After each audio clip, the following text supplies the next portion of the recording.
Bienvenue dans Boss IT, le podcast dédié aux coiffeuses et maquilleuses professionnelles et entrepreneuses.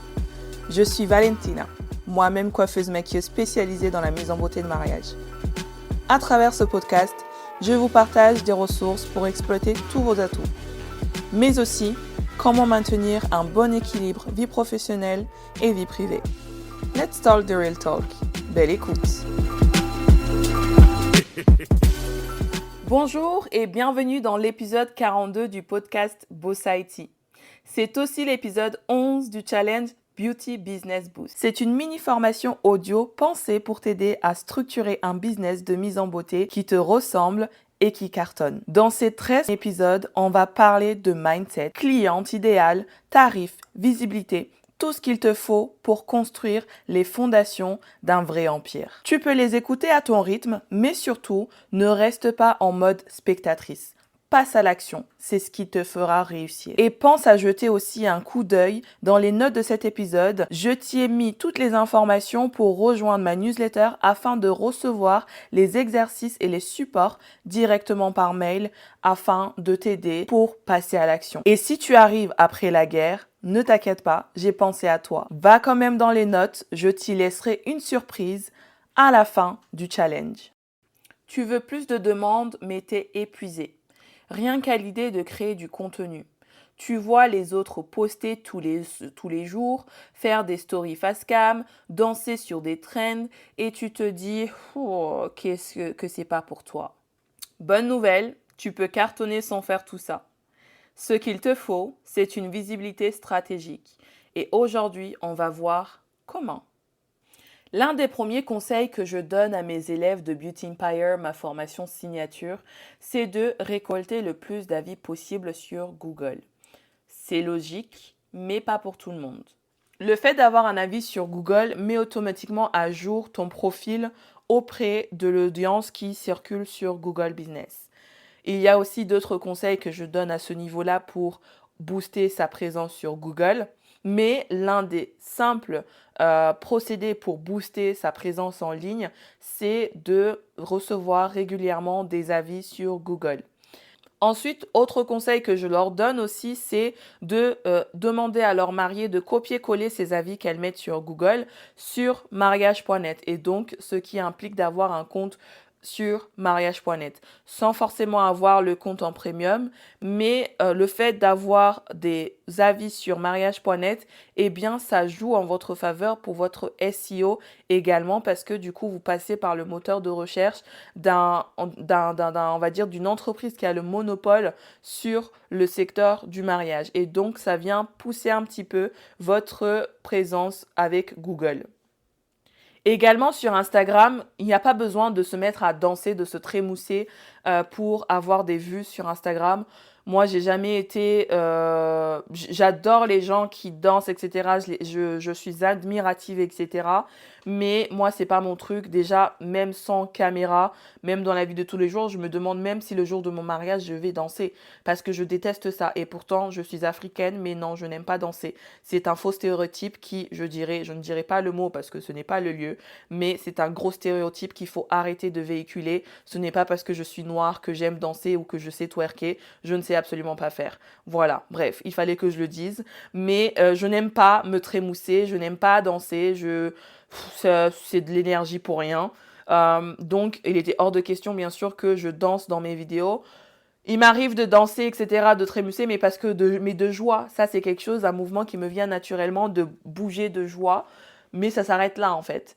Et donc, je me disais pendant une certaine période, surtout quand les réels ont commencé à fonctionner, qu'il fallait absolument danser pour pouvoir faire des réels. Et en fait, avec le temps, je me suis rendu compte que non. Aujourd'hui, je peux faire des réels tous les jours si je le veux, sans danser ou sans quoi que ce soit, juste en étant là, présente dans mon contenu. Et donc ça, j'ai donné quelques conseils par exemple à Bérénice qui fait partie de mes élèves de Beauty Empire qui en seulement 3 conseils a vu tripler ses vues sur Instagram en une semaine. En fait, elle avait 3 posts épinglés et au bout d'une semaine après avoir commencé à appliquer les conseils que je lui ai donnés, eh bien les vues qu'elle avait sur ces 3 posts épinglés ont triplé en l'espace d'une semaine. Je fais également retravailler le site internet pour optimiser justement leur site, pour simplifier la recherche aux mariés. Donc, où positionner les bons boutons, où placer la tarification, etc. pour que ce soit simple, rapide, efficace et ergonomique pour les mariés. Donc, c'est un vrai travail de fond. Et bien sûr, je leur demande de mettre à jour tout ça régulièrement en leur montrant par exemple un calendrier idéal de mise à jour de tous ces points pour optimiser leur présence en ligne. Parce que la présence en ligne, quand on parle de présence en ligne, beaucoup de personnes pensent que c'est juste Instagram. Instagram, vous êtes des locataires. Instagram, nous sommes tous locataires. Et même quand nous payons ce badge bleu, parce que je connais des personnes qui ont payé ce badge bleu, mais qui, en cas de besoin, n'avaient personne au bout du téléphone pour leur répondre. C'était comme s'ils n'avaient pas de badge bleu finalement parce qu'ils ont autant galéré que quelqu'un qui n'a pas de badge. Donc, sur Instagram, badge bleu ou pas, nous sommes tous locataires. Si demain, Instagram décide de fermer boutique, on sera tous sans boutique en ligne, avec si on a uniquement Instagram. Alors que si tu as un site internet où tu as acheté ton nom de domaine, parce qu'il y a aussi ça, le fait que de créer un site par exemple sur Wix, où le nom de domaine ne t'appartient pas vraiment, donc acheter son nom de domaine te permet de protéger ta marque en quelque sorte aussi. Euh, Toutes ces choses-là, ce sont des choses que nous voyons de manière beaucoup plus approfondie, bien sûr, dans Beauty Empire. Ici, nous allons juste survoler, on va dire, faire les choses essentielles. Et comme souvent on pense que la visibilité c'est Instagram, les réseaux sociaux, on pense aussi qu'il faut poster tous les jours. Parler face caméra, danser, des trends TikTok. Non, ta visibilité ne dépend pas du bruit que tu fais, elle dépend de ta stratégie. Voici les deux piliers pour une visibilité magnétique et durable, la durabilité et l'impact. Et ces deux choses-là sont déclenchées par quoi? Tu sais la réponse normalement. L'émotion. Exactement. Parce que si tu provoques une émotion chez quelqu'un, eh bien, tu vas durer dans son esprit bien plus longtemps que si tu n'as rien provoqué chez elle.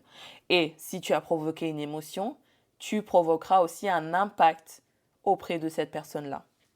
Donc, pour développer un peu plus, il faut être trouvable. Si une mariée veut te trouver, est-ce qu'elle le peut? Pose-toi cette question. Quand elle tape maquilleuse mariage Anti ou coiffeuse mariée naturelle Rhône-Alpes, est-ce que tu ressors? Quand elle clique sur ton profil Insta, est-ce qu'elle comprend ce que tu proposes?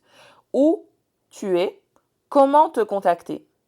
Optimise les bases. Instagram, une bio claire, des stories à la une utile, un lien vers ton formulaire. Google My Business, des photos pro, des avis clients, ta localisation précise. Ton site web, du SEO local, une présentation claire, une navigation fluide. Mariage.net, un profil mis à jour, des images cohérentes avec ton univers. Pinterest, parce qu'il y a aussi ça, du contenu qui redirige vers ton site avec des descriptions optimisées. Et aussi, pour être impactante, ce n'est pas parce que on te voit qu'on a envie de te contacter. La vraie visibilité, c'est celle qui crée du lien. Elle attire ta dream client parce qu'elle se reconnaît dans ton univers. Tu n'as pas besoin de tout dire, tout montrer, tout partager, mais ce que tu montres doit être stratégique et aligné.